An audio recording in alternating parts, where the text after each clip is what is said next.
one of the keys is a similar sense of humor, and I'm curious if that is just something that you naturally had, or is it something you have to build?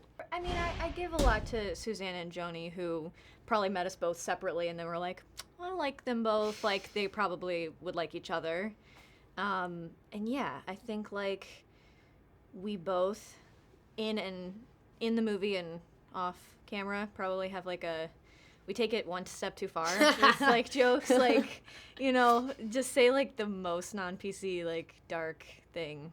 You think, at least I like that. Yeah, no, and I also think it was kind of that atmosphere on set in general with Joni and Susanna and female producers and the wardrobe department, and we were all just being inappropriate all day. So I think it just sort of like bled on screen in our performances. How specific do you guys get when you're working out this backstory? Because these characters have known each other for years and years. Do you know this is various things we've done throughout our lives?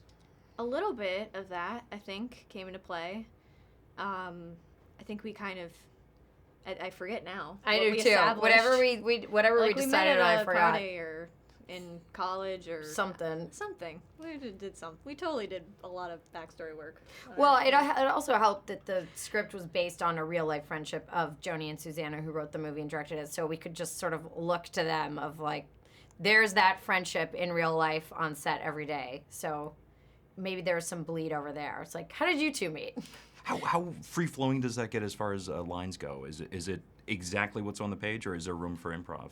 There was I feel like a lot of improv, and I mean, it would be funny, like, we'd start off, we'd, like, say it, like, the script, then we would say our alternate lines, and then we would just start doing ridiculous things. Goofy. Like, starting screaming and, like, like, touching each other and being way too much. Close. Yeah. And they're like, this is not the storyline.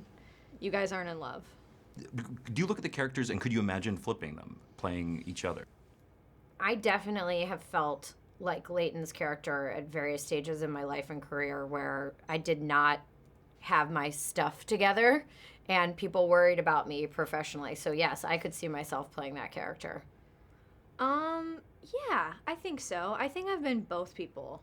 And sometimes simultaneously. Like, it's scary, like, if you, I guess have a friend, I don't know, if you have friends who are like, I'm getting married and I'm moving to, and I'm pregnant and I'm having a kid, and you're like, but let's just watch movies and not do that yet. But then I guess on the other side, too, where you're like, just grow up, I guess. I've been both.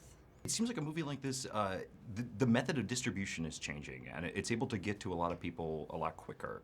I'd say this is, I don't know, maybe my third movie that's been released on demand first and in theaters, and I really do think it helps with a smaller movie like this because it might not be playing in a theater near you, and so for people to see it as soon as they hear about it, I think they then tell their friends and hopefully word spreads. Yeah, this is probably the first time that I've worked on something like this, and I've been in a lot of movies that no one ever has seen and never will, probably. Even if I liked them and thought that they were great, it's just this is how people should be able to